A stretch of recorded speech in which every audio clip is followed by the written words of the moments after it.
Hello and good evening friends, welcome to my YouTube channel. आज हम हिंदी के बारे में बात करेंगे, हिंदी भाषा के बारे में। हिंदी भाषा एक ऐसी भाषा है जिसका आपके बहुत सारे कंपटीशन एग्जाम में भी इसके क्वेश्चन पूछते हैं। तो आज अपन जनरल हिंदी के कुछ रूल्स के बारे में बात करेंगे, जो अपने को कुछ रूल्स पता हैं और कुछ नहीं पता, और अपन बहुत सी जो गलतियाँ करते हैं उसके बारे में आज कुछ जनरल रूल डिस्कस करेंगे, जो आपके बहुत सारे कंपटीशन एग्जाम में भी पूछे जाते हैं और आपको हिंदी भाषा को अच्छे करने में भी हेल्प करेंगे। ठीक है, तो सबसे पहले अपन र से जुड़े हुए कुछ रूल्स डिस्कस कर लेते हैं। जैसे आपकी ये पर्टिकुलर, जैसे ये वर्ड आपकी गुरुपदेश, यानी गुरु प्लस उपदेश। तो ये जो पर्टिकुलर वर्ड है, इसमें जो ये र है, इसमें ये रूप क्या है, बड़ा है। इसको लिखने के दो तरीके होते हैं। जैसे एक अपन ने ये र लिखा, ठीक है। अब इसमें अपन ने एक ऐसे लिख देती है, क्या है, छोटा रू। और इसको अगर अपने को बड़ा लिखना है तो इसको एक छोटी सी लाइन खींचनी पड़ेगी, फिर ऐसे। ये है रू। तो गुरु उपदेश में रू बड़ा होता है, ठीक है। एक शब्द जैसे महत्व, महत्व कुछ लोग ऐसे भी लिखते हैं, इसमें आपकी एक यहाँ पर डैश नहीं लगाते तो वो रॉन्ग हो जाता है। महत्व आपके यहाँ पर लगाना, डैश लगाना जरूरी, वही आपके महत्व शब्द क्या है, करेक्ट है। जैसे र से जुड़ा हुआ फर्स्ट रूल अपन पढ़ते हैं। जब र के बाद कोई पूरा वर्ण आए तो र की मात्रा उस वर्ण के ऊपर लगती, इसको क्या बोलते हैं अपन, रेफ बोलते हैं। यानी र शब्द के बाद कोई भी अगर पूरा वर्ण आ जाए तो उसके ऊपर, जैसे धर्म है, धर्म में म पूरा आ गया तो उसके ऊपर र की मात्रा लग गई, ठीक है। कर्म है तो म पूरा आ गया तो इसके ऊपर र की मात्रा लग गई, ठीक है। दूसरा रूल है, र से पहले अगर आधा वर्ण आए तो पहले आने वाले वर्ण के नीचे जुड़ेगा, इसको पदेन कहते हैं, ठीक है। जैसे र से पहले कोई आधा वर्ण आ जाए, जैसे ये आपके एग्जाम्पल ले लो, क्रम। अब क्रम में क्या, आपके क शब्द आधा है और र पूरा है, ठीक है। जैसे ब्रह्म, ब्रह्म में क्या है, आपकी व शब्द आधा, र पूरा है, ठीक है। नेक्स्ट आपकी जैसे लिए, लिए क्या है, एक क्रिया है, एक प्रकार की क्रिया है। जैसे मैंने 4 किलो बादाम लिए, ठीक है। तो ये क्या होगी, एक प्रकार की क्रिया। और लिए क्या है, कारक है, ओके। जैसे कर्ता ने कर्म को करण से, तो उसमें एक टाइप का ये क्या है, कारक है, यानी करने के लिए प्रेरित करने वाला, ठीक है। जैसे इसका एग्जाम्पल, बच्चा महेश ने बच्चों के लिए खिलौने खरीद लिए, ठीक है। उसके बाद जैसे कुछ वर्ड्स में अपन डिफरेंस पढ़ लेते हैं, ठीक है। जैसे कुछ वर्ड है लाया और लाइए। तो लाया क्या है, भूतकाल का वर्ड है, और खाइए क्या है, आदेशात्मक वर्तमान काल का शब्द है। हाँ, जैसे खाया खाइए हो जाएगा इसका, पाया का पाइए, सोया का सोइए, ठीक है। पढ़ा का पढ़िए, लिखा का लिखिए, चाहा का चाहिए, कहा का कहिए। ये कुछ वर्ड हैं, ठीक है। जो आपकी, ये तो क्या हो गया आपके भूतकाल का वर्ड, ये क्या हो गया आपके वर्तमान काल का इम्पेरेटिव सेंटेंस, आदेशात्मक। नेक्स्ट आपकी, ये आपकी one of the most important rule है। आजकल कई लोगों को इस रूल के बारे में पता नहीं है। हिंदी में आधे पंचम वर्णों का प्रयोग ना करके अनुस्वार का प्रयोग करते हैं, ठीक है। अब आजकल हिंदी में आधे वर्णों का प्रयोग क्या हो गया, आपकी बंद हो गया। उनकी जगह अपन किसका यूज़ करते हैं, आपकी अनुस्वार का प्रयोग करते हैं, ठीक है। ऐसे बहुत से वर्ड हैं जिनमें आपकी, जैसे आपकी कुछ भी वर्ड ले लो, उनमें कुछ आधे वर्ण आते हैं, तो उन आधे वर्णों का प्रयोग करने की जगह अपन किसका करते हैं, आपकी अनुस्वार का प्रयोग करते हैं, ठीक है। जैसे अगर अपन इसका एग्जाम्पल की बात करना चाहे तो जैसे ये एग्जाम्पल, जैसे सम्मुख है, ठीक है। सम्मुख को अपन ऐसे लिखते हैं, बट अपन इसको अपन ऐसे भी लिख सकते हैं, सम्मुख, ठीक है। ऐसे और भी बहुत सारे वर्ड है, ठीक है। नेक्स्ट रूल क्या आपकी, जैसे हाँ, this is related to the how we will use the चंद्र बिंदु का प्रयोग अपन कैसे करते हैं। जैसे किसी भी, कोई भी आपकी किसी भी शब्द को बोलने में, उसका उच्चारण करने में नाक और गला अगर दोनों का उपयोग शामिल हो तो वहाँ पर अपन किसका प्रयोग करेंगे, चंद्र बिंदु, ठीक है।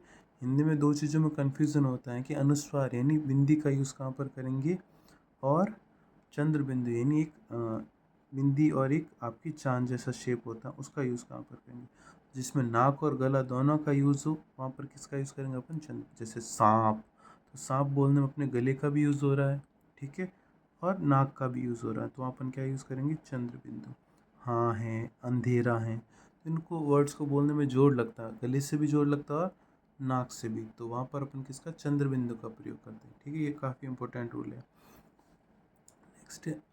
नेक्स्ट इज अनुस्वार, नाक से निकली ध्वनि। अनुस्वार में जनरली नाक का ज़्यादा यूज होता है, ठीक है, और उसमें अलग अलग जगह उसका अलग मतलब वर्ड होते हैं। जैसे संगीत है, तो संगीत में यहाँ पर अनुस्वार का मतलब क्या आपकी, कि ये पर्टिकुलर इसमें ये ड वर्ण है। संगीत में ये जो अनुस्वार है ये ड वर्ण है। जैसे संकेत में तो ये वाला ड आया हुआ है, अंश में न आया हुआ है, संगम में म आया हुआ है। ठीक है, तो अलग अलग अर्थ होता है और नाक का प्रयोग ज़्यादा होता है। ठीक है, नेक्स्ट रूल है आपकी, दो वर्ड हैं, जैसे जाएं, कहें। ठीक है, तो शब्द के अंत में अगर बिंदी आए तो वो क्या होगा, चंद्र बिंदु ही होगा। ठीक है, जनरली क्या होता है आपकी, शब्द के अंत में जो आपकी मतलब किसी भी चीज़ का यूज़ हो रहा है, मतलब जिसमें अपने को नाक का यूज़ हो रहा है या आपकी गले का यूज़ हो रहा है, तो जनरली वहाँ पर क्या होता है, मैक्सिमम टाइम चंद्र बिंदु ही होता है। ठीक है, नेक्स्ट रूल क्या, अगर दो शब्दों को जोड़े तो अपन कौन सी की का यूज़ करेंगे, बड़ी वाली की का। दो शब्दों को जोड़ने के लिए हमेशा बड़ी वाली की का यूज़ करेंगे। ठीक है, और दो वाक्यों को जोड़ने के लिए छोटी वाली की का। ठीक है, जैसे राम की पत्नी, तो उसमें बड़ी आ जाएगा। ठीक है, और दो वाक्य जैसे मैं उसके घर गया गया ही था कि वह वहाँ से चला गया। ठीक है, तो वाक्यों को जोड़ेंगे तो ये छोटी वाली की आएगी और शब्दों को जोड़ेंगे तो बड़ी वाली की आएगी। ठीक है, वर्ण के नीचे लगने वाले बिंदु को अपन क्या बोलते हैं, नुक्ता या तल बिंदु। ठीक है, जैसे बहुत सारे वर्ड होते हैं ना, ड है, किसी के आपके ज है, कहीं ख के नीचे अपन एक डॉट लगाते हैं, उसको अपन क्या बोलते हैं, नुक्ता। ठीक है, या तल बिंदु बोलते हैं, और ये जनरली ह की ध्वनि, जैसे आपकी एग्जाम्पल जख्म है, बाढ़ है, पढ़ना है। ठीक है, तो ये ह की ध्वनि इनके आपकी नीचे लगता है। अब जैसे कुछ पर्टिकुलर आपके वर्ड भी पूछ लेते हैं, सिमिलर मतलब अपन जिनको बोलते हैं कि आपकी एक ही वर्ड की एक से ज़्यादा मीनिंग निकलते हैं। ठीक है, मतलब शब्द में थोड़ा बहुत अंतर होता है और उनकी मीनिंग में चेंज होता है। नुक्ता का मतलब क्या होता है, आपकी बिंदी, और नुक्ता जहाँ पर क बड़ा है उसका मतलब होता है पते की बात। ठीक है, ये नुक्ता वही बिंदी जिसकी अपन बात कर रहे हैं। ठीक है, एक और वर्ड बात कर लेते हैं, जैसे प्रश्न। प्रश्न का मतलब होता है स्नान पात्र, यानी स्नान करने के लिए एक बड़ा स्नानागार बोल सकते हैं अपन। ठीक है, या जिसको बाथ टब अपन बोल सकते हैं। और प्रश्न का मतलब क्या होता है, सवाल। ठीक है, नेक्स्ट रूल डिस्कस कर लेते हैं अपन।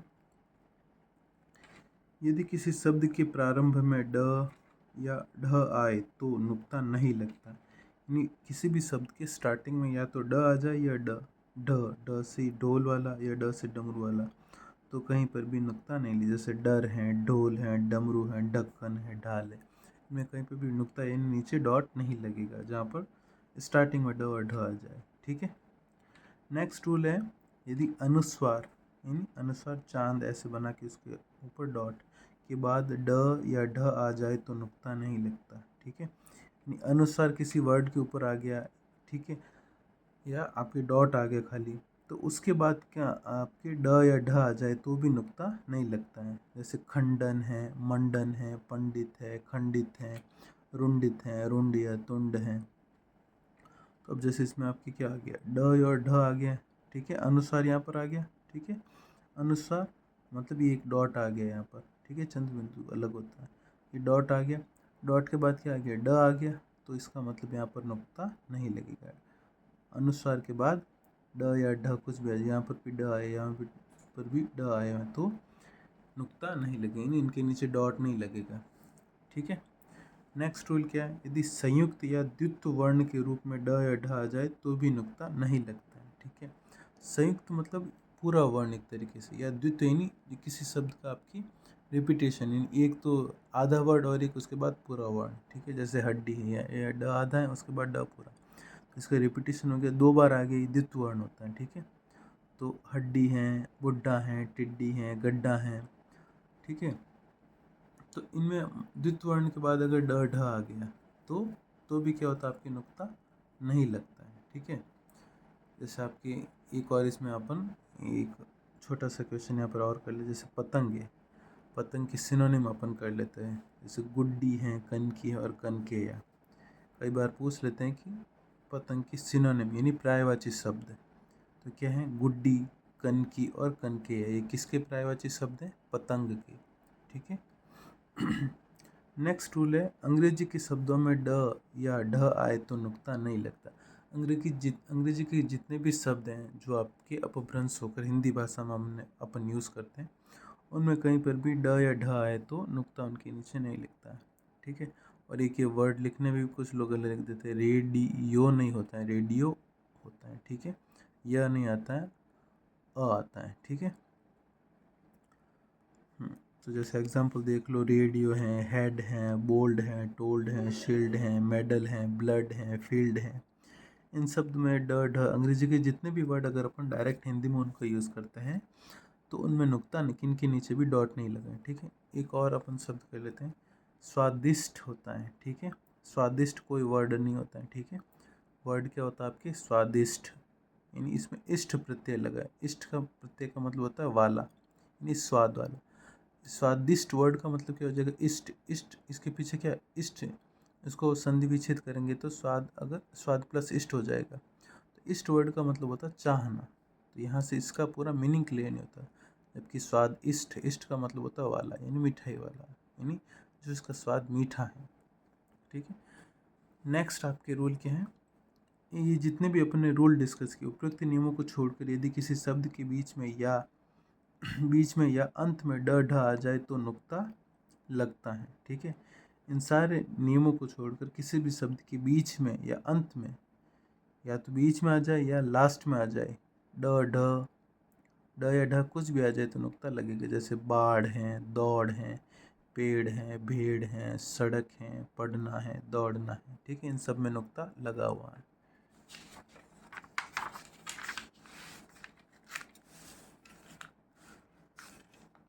नेक्स्ट रूल है आपका, यदि किसी उपसर्ग के कारण या किसी संधि नियम के कारण ड ढ के बीच में आ जाए तो नुक्ता नहीं लगता है। ठीक है। जहाँ पर कोई संधि का नियम लग रहा है, ठीक है, या कोई उपसर्ग लग रहा है, ठीक है, उसके कारण ड ढ बीच में आ जाए, या ड या ढ जो वर्ड किसी शब्द के बीच में आ जाए तो नुक्ता नहीं लगेगा। जैसे निडर है, बिडौल है, निढाल है, सटानन, सडानंद, इसमें नुक्ता नहीं लग रहा। सट प्लस अंग, सडंग, या संधि का नियम लग रहा था, यहाँ पर बीच में आ रहा है ड, फिर भी नुक्ता नहीं लगेगा। सट अक्षर, सडक्षर। ठीक है। तो एक छोटा सा अपन ने वीडियो बनाया आपकी, जो कुछ पर्टिकुलर रूल्स हैं, इसका एक और नेक्स्ट वीडियो में लेके आऊँगा जिसमें अपन कुछ और ऐसे रूल्स की बात करेंगे, कुछ ऐसे वर्ड्स की बात करेंगे जिनको अपन अधिकतर हिंदी में गलत पढ़ते हैं या गलत लिखते हैं, और कुछ ऐसे रूल्स जो अपने को पता नहीं है। ठीक है। Hope you like my video. If you like my video, please do subscribe to my channel. Thank you.